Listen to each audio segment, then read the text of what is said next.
Okay. Good afternoon, everybody. My name is Catherine Lancioni, and I'm the CEO and founder of Presenting Perfection. And I'm joined today by Jessica Bush of the Tutor Doctor of North Jersey. And we are here for part 2 of the education conversation. And today we're going to be focusing on students' transitions back to the classroom in the fall of 2021. So if you guys remember, last time we spoke, we talked about communication anxiety and social anxiety that kids may face. And today we wanted to focus on academics and, more importantly, reacclimating to the in-person classroom. So Jessica, why don't we start off? I just was curious as to what are you seeing, what are you hearing from your students and their parents about going back to the classroom in the fall? I'm hearing, first of all, it's good to be here. Hello, everyone, for our second round. I'm seeing some different things depending on the type of students we have, right? I think for very introverted students that have had some sort of, we talked about social anxiety, but some sort of maybe bullying or uncomfortableness socially in school, I think the pandemic was a way to stay home and not have to deal with that. So a lot of students were really comfortable actually being online at home because it kind of gave them, it gave them a way to sort of hide, to hide, which personally I feel was not good at all. And we had to help a lot of students sort of come out behind that screen. Um, and now it's about coming back into not just the classroom, but especially for teens and tweens, that socialization again with our peers, that I think is a really, really big issue. So I think we're going to, kids that are very social, I think can't wait. They can't wait for the socialization and the interaction part, but not necessarily the academic part, because the academics are going to be a huge transition. Well, that's one of the things as a parent that I've been really concerned about. I have two teenagers, and the pace of school definitely slowed down beginning March when the pandemic first hit through the end of that academic year and then over the course of the past year. Students and administration were very concerned about kids' social emotional wellness and striking that balance, and obviously very important. But my concern now is schools trying to go back to the rigor that they had pre the pandemic. And if kids are used to a slower paced academic environment, which most schools have had for the past 18 months, a more understanding teacher base, which all schools have had for the past 18 months, what's it going to be like for the kids to transition back to a rigorous academic environment where there's probably going to be such a focus on getting back to where we were before? I am Yeah, concerned that a lot of, yeah, of schools are going to kind of forget about that social emotional wellness component, which I think yeah, is really vital. And I think what comes with that is kids are going to get overwhelmed really easily, because they haven't had the pressure to do in-person face-to-face learning 5 days a week in 18 months. They haven't had to be organized with their studies like they did prior to the pandemic. So there's going to be a lot of teaching and reteaching and focus and refocus for these kids. So what are some ideas that you have, for parents that share the same fear that I do? I think that we need to, as parents, because I have a daughter in college, and that's a whole nother story. But I think we need to literally keep their anxiety as low as it possibly can be and help them to slowly transition back, because if we step in now and push, we can't, it's going to backfire. And I think teachers the same. We have to ease them back in slowly. We can't all of a sudden full steam ahead, because bottom line is there's gaps. I hear so many math gaps, so many students that, how do you teach math on Zoom? um, it was challenging for teachers, and it was challenging for kids to learn. So we're going to have to ease back into it slowly. And as parents, what I have been talking about is we need to give them just a safe place to talk. That when we pick them up or we see them after school, I can tell you they're not going to want to talk about school. They're Yeah, I not going to want mean, to talk about it. And I had to learn that the hard way as a parent. They don't want to talk about it on a regular non-COVID situation, let alone having dealt with COVID and the whole anxiety around it. And kids are going to have their own fears, you know Oh, I spoke to a 1,000%. therapist, actually. It's really interesting. I spoke to a therapist this morning about it. We're doing a presentation about, the different anxieties that kids are going to have based on what's been talked about at home, and hearing parents' anxiety and about what if they go back into a classroom and there's kids that aren't vaccinated, Right. or are they vaccinated?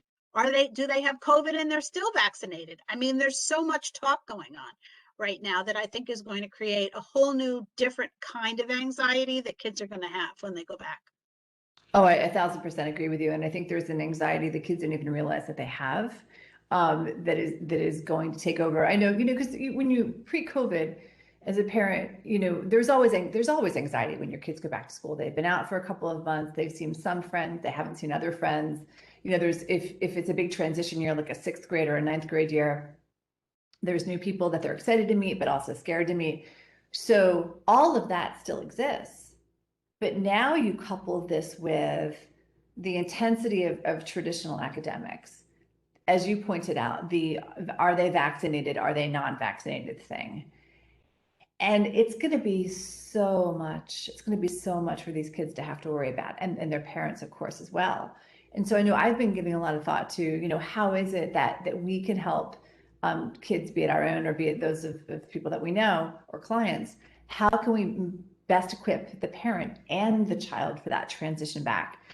And one of the things that occurred to me was, especially if it's little kids or even tweens in an age where parents still kind of help set up the social calendar, is maybe in the early to mid August, is try to get your kids Yes. reacclimated to kids that they haven't seen in a while, be they friends, be they acquaintances, set up, ideally outside, but set up some group activities where kids can get together, go to the park, maybe go to the local library, go wherever, whatever is best for people. Six Flags, something, fun, the zoo, to just give the kids time to kind of To reinitiate socialize. that bond. Yeah, yeah. Yeah, And to to remember, socialize again. I mean, I'll We never were even forget. talking this morning about, if possible, slowly transition the kids back to school, drive up to school, you know, and just drive up there, because I've had students that have had such school phobia that just by driving into the school, they've had a panic attack. So I Yeah. think just first little bit, it has to be little teeny tiny baby steps, driving into school and talking positively about school and getting them excited to go back to school and not inflicting our possible fears on them, because I think that's a big one. And what we actually talked about this morning, it's interesting, taking it off the COVID situation, and all the storms that we've had around here. If kids, for example, in like, for example, Sandy and some of the storms where trees have fallen on people's homes, if parents say, okay, we have to move out of your bedroom and into this other room because, overnight, if the tree falls, it's going to fall on your bedroom. Well, that's a huge anxiety that we could instill upon our kids. So the kids are afraid to go into their own bedrooms during a storm. Similar kind of thing. If we instill our own fears and parent onto our kids, it's going to drastically affect them as they go back into the school. We have to be very careful about what we say and what we Oh, share, absolutely. Yeah. Kids are about like what we share sponges. about our own stuff, you know. And I think that's going to be even more important once school starts. Yeah, and I think to your point, it's important to talk about it. As a parent, you don't want, or if you're a teacher, you don't want to not have these conversations early on. The more that you talk about it as a family, whenever that, whether it's a family dinner, while it's on the car trip somewhere, on a road trip this summer, it's important to talk about the fears that everybody has, and to help your kids think through, what they're scared of, and to help them work through it. And the great part, but also the challenge, is that none of us have ever been through this. No parent has ever been through this. No child has ever been through this. So we have to work with our kids to come up with ideas and positive perspectives on all this stuff, um, because that's the best way, I think, to get through this. To your point, you don't want to be so afraid that your kids become so afraid, because that's only going to add to the panic and the anxiety that they have going back into the classroom. I know I was doing in a conversation with someone the other day on a podcast, and I was saying that I was somewhere a few months ago, should probably, it was about 6 weeks ago. And was talking to someone at the end, they said it was great to meet you, and they tried to shake my hand, and I like jumped back. So I was like, wait, we Yes. don't do that anymore. And he said to me, really? And I'm like, yeah, really, like global pandemic, handshaking, viral transmission, all that kind of stuff. And it was weird because the handshake traditionally is such a sign of such an important sign when you meet somebody in a meeting or meet Of somebody for the of first time. connecting. Yeah. Yeah, Yeah. and I do I think people are going to be apprehensive to do it. You know, and as someone who teaches this stuff, I know I certainly am, as I told by that story. So I think it's important for all of us to identify the things that make us a little bit nervous and figure out a way to work around that. You know, in this particular case, I said, you know, it was really a pleasure to meet you, and I look forward to seeing you again soon. And I gave the guy a big smile and no handshake. And he said, no handshake. And I said, no handshake. It's all good. And we made a joke of it. So I think, you know, people need to figure out the best way to strategize around what their fears are. And I do think that for kids, as you're saying, like reintroducing them to the academic environment as much as one can prior to school starting. Yes. If it's little kids going to the playground, if it's the high school driving up to the building, Yep. you know, if they give any chance for the kids to do some sort of walkthrough prior to school, which I hope some schools will do, I think that would also be helpful. Yeah. You know, maybe talking about like, you know, pre the pandemic, like what was the best part about school? And and kids are going to, of course, say some stuff that probably wasn't so great, but you know, there was some stuff that was fun, you know, or who have you missed? Who are you excited to see? I think that's also something that they can do. I was just thinking there also may be, you know, how there are certain students that are just, they have to be perfect. They have to be the perfectionism thing. That's sort of an element of control, right? So there may actually be more of that coming out because they have felt so out of control that they may latch on and find elements within their day at school that maybe they can try and control even more, which actually may actually create more anxiety, right? Because having to be perfect. What is perfect? You know, there is no such thing as perfect. So helping them maybe feel in control of their day. You know, we were talking about organization and time management, you know, helping them find something before school begins to start to maybe manage their day in a very low key, kind of fun way. You know, like I sat with a very creative boy the other day, and he's never used a planner or anything like that. And I said, look, you're an artist. You're super creative. Go get yourself a hard copy book, old fashioned planner, you know, that you can really feel connected with. And maybe you can do little drawings in it, you know, and bring out your markers and your highlighters and color code things. But make sure that you leave and block out time for fun. Fun, family, and friends, I think right now are going to be really important. And it's important for them even more so than it used to be, I think, even to realize that they need fun downtime to get to reconnect with their friends and to get comfortable again. Well, I think to your point, to the kids that are sort of the Uber type A that like to have the schedule and the organization, I think helping them do that in advance will be great because it gives us something to control. And I also think it's super important to have, uh, you know, to kind of talk to kids about what the routine is going to be like, because that'll help them acclimate. Exactly.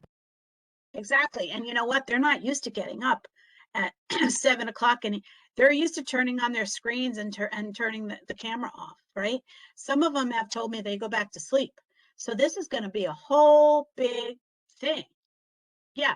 So you're going to have to get yourself out, get yourself back on track, get your lunch, whatever you need to do, get out the door and go back to school. And we may see some really tired kids in the beginning. And, you know, we can't really get on them for that. I mean, because look what's been going on for 18 months.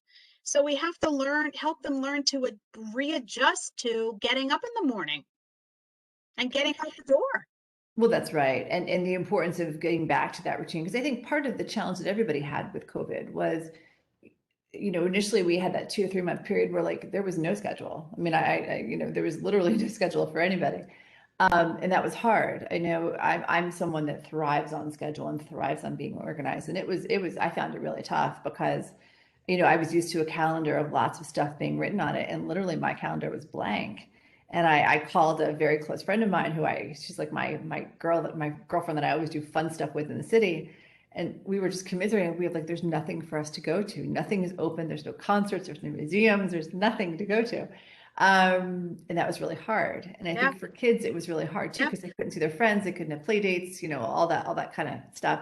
And so, but then we all kind of become complacent, right? And we all get used to kind of what is, as people have been calling it the new normal. And everyone's so excited now to go back to perception of what was, but challenge is we've all been influenced by what we all went through as a society. right. And I was reading this really great article, and it said that the safety nets, like say you have a difficult parent, and you as a teen, you just have to get away and you have a safety net to talk to somebody else or go hang out with a teacher or something. That was all taken away. So their safety nets were gone instantly. And what, they were locked up with their parents for how many months, right?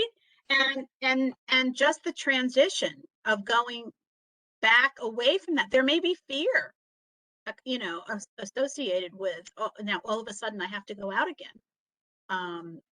There's going to be anxieties, I think, that pop up, and as parents, we need to be open, non-judgmental, non-critical, just have them speak and talk if they want about what they're feeling and what's going on without any kind of criticism or judgment, or until we can sort of pull through and pull back into whatever this new abnormal is going to be. I completely agree with you. And I think one of the things that I've been um, telling my students and my clients and even my own kids is, let's focus on what we can control. So, it's little things like make sure that you have if you have to order books, make sure that you have all your books ordered for the fall. Make sure you know what your schedule is. Talk to your friends about the teachers if some of your friends have had them before, and find out the teacher's style. Make sure you know the vacation schedule. That might be really important for everybody this year. Make sure you know what the first day of school is. What's the schedule for that first week? As we were saying before, try to schedule some get-togethers for your kids, or have your kids do it with either friends or people they haven't seen. I know my daughter, her school went back in late April. They were all in the building together for the first time in a year. And there were literally people that she forgot about. And she came home and she's like, Mom, I saw so and so and I saw so and so, with a huge smile on her face, because she had forgotten. It's sad, but she hadn't seen him in a year. And she kind of Yeah, had forgotten about them. So it was so nice for her to be able to reconnect with them. And it was so meaningful. So I think, if we can help our kids take control of the things that they can control, it'll make the transition back easier, because at least they'll feel like they have some things that they're doing and they're doing well. And then the other stuff they can navigate as they go along, I think is really important. yeah, yeah. So And I, I was going to say, Jessica, so what are some tips that you're giving your students for, like, controlling the controllable, shall we say, like academic planning and stuff like that? What are some tips that you're giving your students?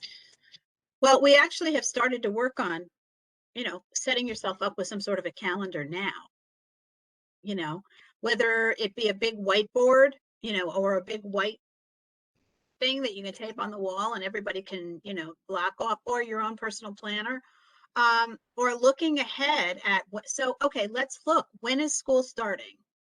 You know, when do you know what classes you're taking? Have you spoken to your guidance counselor? Do you have, have you done any work at all over the summer? That's a big question. Have you done anything? Have you read a book? Have you picked up, gone on to IXL? Anything? I mean, what have you done over the summer? Or even if you do something fun, we're halfway through pretty much. Some schools not. They're starting in, I don't know, what, 4 or 5 weeks. Yeah. Read a book, do something to get yourself. And the other thing that I think is, we haven't talked about social media, but I think that, social media has become student socialization through the pandemic, as well as video games. And that's going to be a whole nother transition away from that and back, try to get back into in-person and activity. Get outside and do some activity with them, you know, that I think Yeah, is I just so important. totally. Yeah, I totally agree with you. I mean, I was joking, I think I may have been joking with you about this, that I was not like pre the pandemic, I was not a Zoom person. I hated Zoom. Did not want to, I had no need to look at people like this as I was talking to them. But now it's become such the norm that when someone doesn't turn on their camera, I get very irritated because it comes across as rude, Yep. which is just funny. I've had this transition, and it's better. I love like the video chats, and I really do. Um, but I think for kids, to your point, especially during the height of the pandemic, like they could only connect via social media, and that's fine. As a parent, most parents were like, "I get it. I understand you miss your friends. This is a great way that you can chat with them or see them." But we have to help them We, get back to we the have to. in-person chatting. And Yeah. it's interesting because some families that I meet with, even, over the pandemic on Zoom and as we're coming back, I'm meeting families face to face again. There's interest in. There's ones that have had very limited screen time and they still limit their screen time. And I've learned things about apps and whatnot where you can set screen time and set it to just shut off, which I think is great. And then families that have just totally not regulated at all. And I honestly think that it's going to be a challenge. You need to maybe slowly start regulating again, you know, Yeah. maybe Yeah. like week by week until school begins, regulate it a little bit and start to give them time that they have, and time them on it. And then shut it down at a certain period of time. I know it's hard and I know it's an argument, and it's going to be more and more of an argument because look at all the time they've had, right? But I think we have to get back to limiting.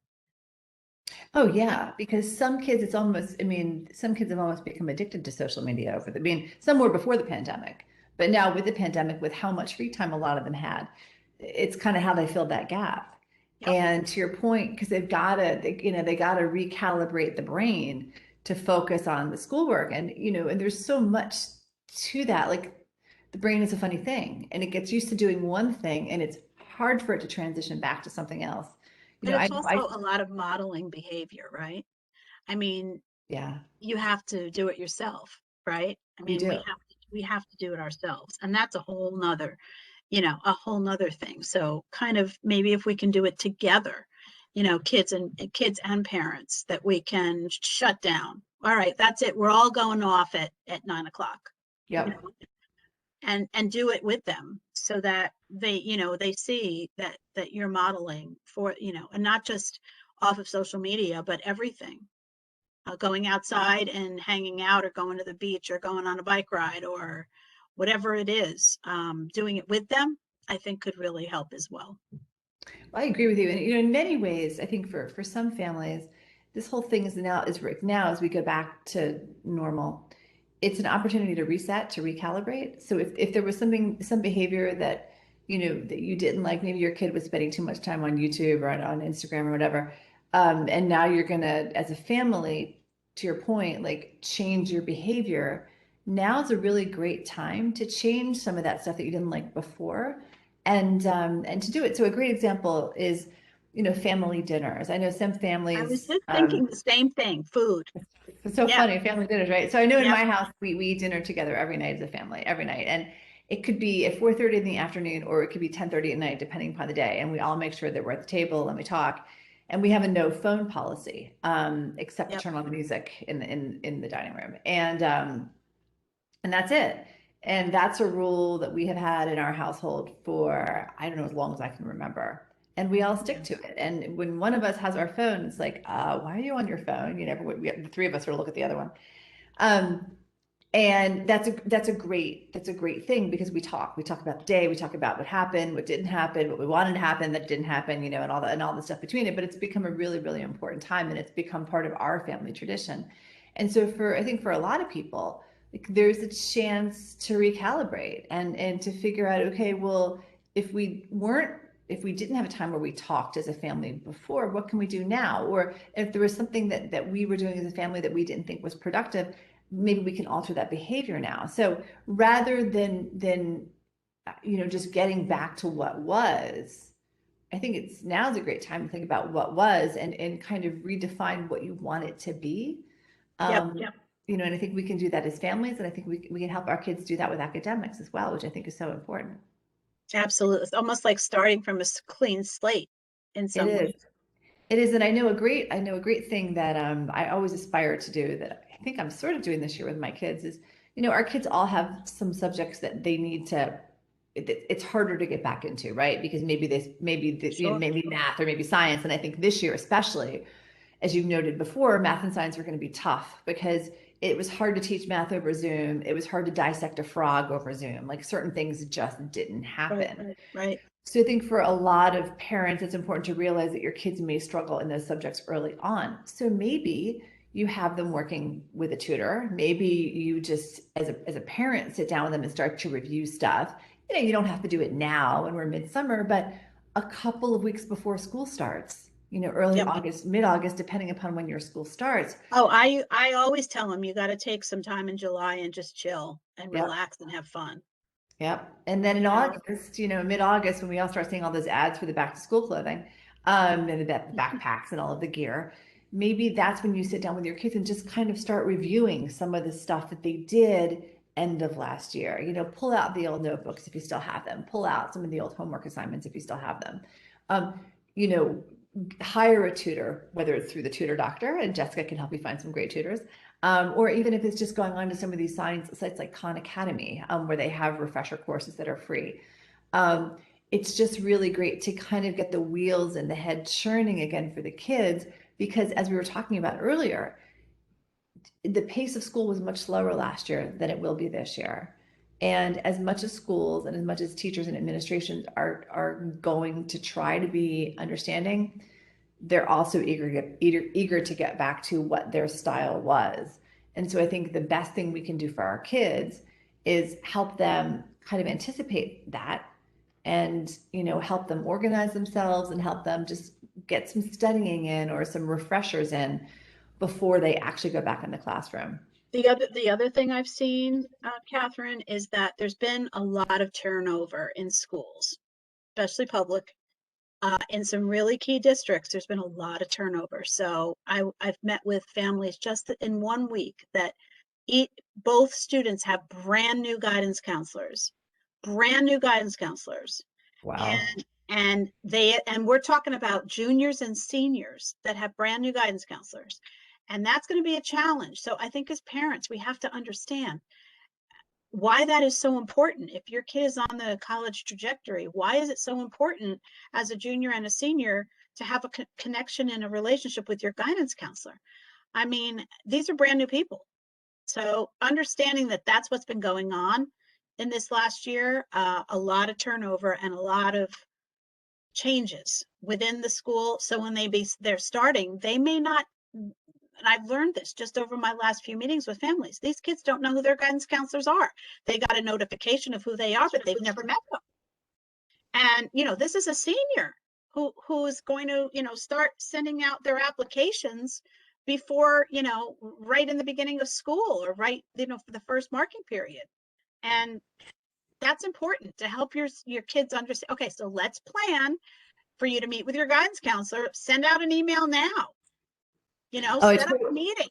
you know if you completely if you agree. have a new guidance counselor or a new head of or somebody difficult class, and it's a brand new teacher, because I know there's been a lot of challenges with physics, teaching physics over that's another one that I've heard, over COVID has been so difficult. And there may be gaps, you Oh, know absolutely. And I think it's important for the parents to encourage the kids to advocate for themselves. If you have that new guidance counselor, set send up them an an email. appointment with them. And I actually would make it a family conversation. I know it's important for the kids to do the stuff themselves, but you want to make sure that you as a parent get to meet the guidance counselor as well, and that they know what your family is about. And, if your kid has done their resume for college, make sure they send it to them, make sure that your child gives the person their background so they can, because they have to write that recommendation, which is so incredibly important. So, And I a think, lot of high school students haven't gotten, I just spoke to one, we never had that junior meeting. or the guidance counselor never told us what we had to do. We, the guy, or we didn't know that we had to request letters of recommendation, hopefully at the end of junior year. If you don't have that guidance and you've never had a student to go through that before, you don't know. And if That's the right. guidance counselors aren't teaching you, or they're not talking about it because you're not in school or you're not having that junior meeting, you could be behind the eight ball. So instead of freaking out and getting the kids nervous about it, okay, let's make a game plan. What are we going to do? Yep, absolutely. And as we've been saying before, I think helping your kid, child, student figure out what that game plan is for them to transition smartly back to the classroom and smartly back to in-person learning is absolutely critical for the fall. And I think, as you were saying before, Jessica, it's important that as parents that we think about what our anxieties are for our children.